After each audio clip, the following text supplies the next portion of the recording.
Very good evening friends. ನಮ್ಮ ಲೈಫಲ್ಲಿ ಯಾರೇ ಬಿಟ್ಟು ಹೋಗ್ಬೋದು, ಫ್ರೆಂಡ್ಸ್ ಆಗಿರ್ಬೋದು, ಕೊಲೀಗ್ಸ್ ಆಗಿರ್ಬೋದು, ಮತ್ತು ನಮ್ಮ ಆತ್ಮೀಯರಾಗಿರ್ಬೋದು, ಮತ್ತು ನಮ್ಮ ಬಂಧು ಆಗಿರ್ಬೋದು, ನಮ್ಮ ಬಳಗ ಆಗಿರ್ಬೋದು. ಕೊನೆ ತನಕ ನಮ್ಮ ಜೊತೆ ಇರೋದು ಯಾರಂದರೆ ನಮ್ಮ ತಂದೆ ತಾಯಿ. ಹಿಂದೆ ನಾವು ತಿರುಗಿ ನೋಡಿದ್ರೆ ನಮ್ಗೆ ಆಸರೆ ಆಗಿರೋದು ಯಾರು? ತಂದೆ ತಾಯಿ. ಸೊ ಆ ಒಂದು ತಂದೆ ತಾಯಿನ ನಾವು ತುಂಬ ಒಂದು ಆತ್ಮೀಯದಿಂದ ನೋಡ್ಕೊಬೇಕು. ಅವ್ರಿಗೆ ದುಃಖ ಬರೋ ಥರ ಯಾವತ್ತೂ ನಾವು ನಡ್ಕೊಬಾರ್ದು.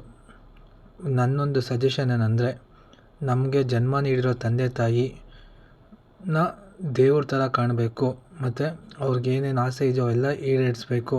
ಸುಮ್ಮನೆ ನಾನು ಯಾರಿಗೋ ನನ್ನ ಫ್ರೆಂಡಿಗೆ ದುಡ್ಡಿರೋ ಬದಲು ಅದೇ ನನ್ನ ತಾಯಿಗೆ ಏನೋ ಒಂದು ಕೊಟ್ಟಾಗ, ಅದು ಚಿಕ್ಕ ಗಿಫ್ಟ್ ಆಗಲಿ ದೊಡ್ಡ ಗಿಫ್ಟ್ ಆಗಲಿ, ಅದು ನಮ್ಮ ತಾಯಿಗೆ ಖುಷಿ ಆಗುತ್ತಾ, ಅದೇ ನನ್ನ ಒಂದು ದೊಡ್ಡ ಸಾಧನೆ.